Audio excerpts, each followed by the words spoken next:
Assalamualaikum warahmatullahi wabarakatuh. Alhamdulillah nahmaduhu subhanahu wa ta'ala wa nashkuruh wa nusalli wa nusallim ala hadzal nabiyil karim sayyidina wa habibina wa maulana Muhammadan amin wa ala alihi wa ashabihi ajma'in.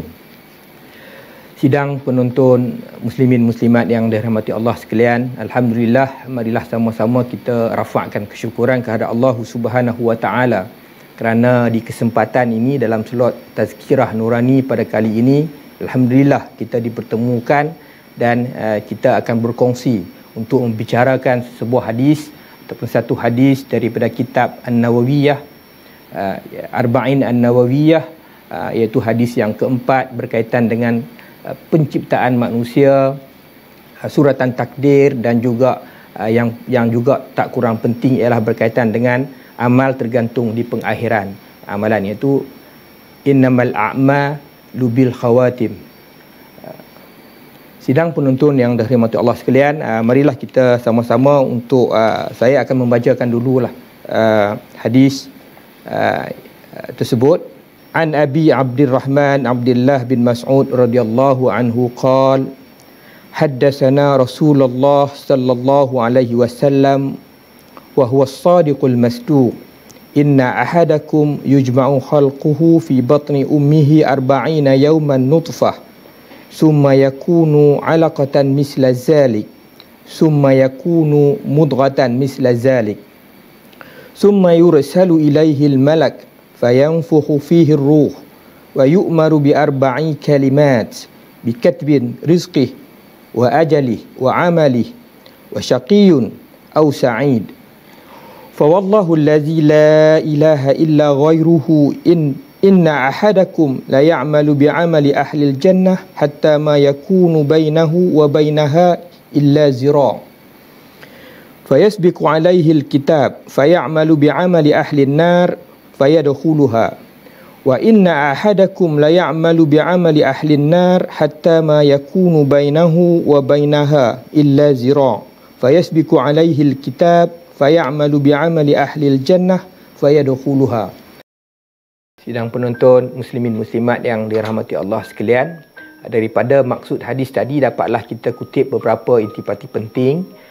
Yang pertamanya, kita tengok dari segi keutamaan hadis ini. Secara umumnya membahaskan bagaimana proses kejadian manusia, dan perbahasan juga merangkumi qada dan qadar yang merupakan salah satu rukun iman, yang juga menjelaskan kepada kita tentang amalan-amalan seseorang bergantung kepada penghujung ataupun akhir kehidupannya. Dan daripada hadis ini juga secara telitinya kita boleh lihat bagaimana dia menjelaskan tentang penciptaan manusia itu sendiri di perut ibunya, iaitu selama 40 hari. Dan di sini ada selisih pandangan lah ataupun pendapat berkaitan dengan tempoh masa setiap tempoh kejadian manusia itu. Ada yang berpandangan keseluruhan ketiga-tiga proses ini berlaku dalam tempoh 40 hari, dan sebahagian pandangan menyatakan bahawa setiap proses itu berlaku dalam tempoh 40 hari. Sebagai contoh, di peringkat pertama kejadian manusia ialah nutfah. Nutfah ni air mani lah.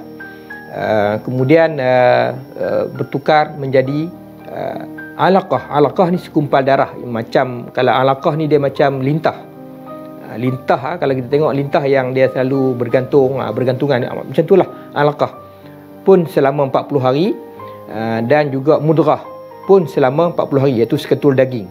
Selepas sekumpal darah dia menjadi seketul daging. Dan sebahagian pandangan mengatakan keseluruhan proses ini adalah berlaku selama 120 hari, dan sebahagian pandangan mengatakan keseluruhan ini adalah 40 hari, iaitu yang ada perbahasan misla zalik tu, selama itu juga itu dalam hadis tersebut. Kemudian dalam hadis ini juga, di pertengahan hadis ini juga, selepas kejadian mudghah, iaitu sama ada 40 hari, iaitu kita tak bahaskan, ataupun 120 hari, Allah utuskan malaikat kepada kita mudghah tersebut ataupun janin tersebut, dan ditiupkan roh. Dan pada ketika itu juga ditulis tentang suratan ketentuan takdirnya.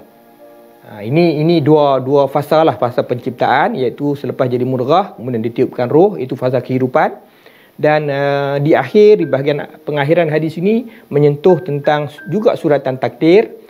Pentingnya untuk kita mempercayai qada dan qadar, iaitu menyatakan tentang seseorang yang dalam kehidupannya sentiasa melakukan amalan baik ataupun amalan ahli syurga, tetapi di akhirnya atas ketentuan Allah Subhanahu Wa Taala dia melakukan amalan-amalan yang su'ul khatimah. Mungkin dia berpandangan buruk terhadap Allah dan sebagainya, ataupun melakukan kejahatan-kejahatan. Di penghujungnya maka ia akan masuk ke dalam neraka. Sebaliknya, seseorang yang pada zahirnya kita melihat dia melakukan amalan-amalan neraka, ahli neraka, iaitu amalan maksiat, tetapi atas ketentuan takdir Allah Subhanahu Wa Taala, di penghujung pengakhiran hidupnya dia melakukan perkara-perkara baik, iaitu amalan-amalan ahli syurga, maka ia akan masuk syurga.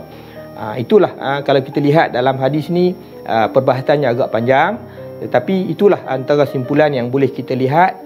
Dan pengajaran daripada hadis ini yang boleh kita ambil ialah, yang pertamanya ialah kepercayaan kita kepada perkara-perkara gaib lah, iaitu menyentuh tentang iman kita, rukun iman itu menyentuh perkara-perkara gaib yang melibatkan penciptaan makhluk dan ketentuan takdirnya. Jadi saya ingat sekadar itu saja perkongsian saya dengan tuan-tuan pada petang ini. Wabillahi taufiq wal hidayah.